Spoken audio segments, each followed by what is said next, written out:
Hello everyone, my name is Hùng. I'm from Vietnam and I am Vietnamese. I am 18 years old. My favorite is playing football, playing game and listen to music. I am a student I am a student of Hanoi University of Industry, a university famous for extremely difficult English. So I must learn English as a second language.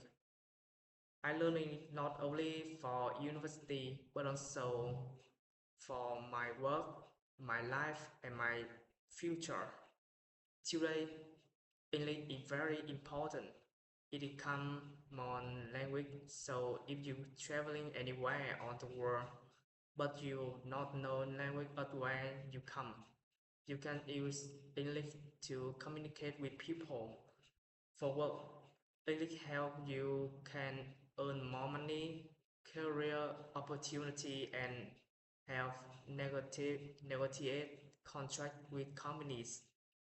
When high school, learning English in central as IL, TOEIC help students increase admission rate to Dream University.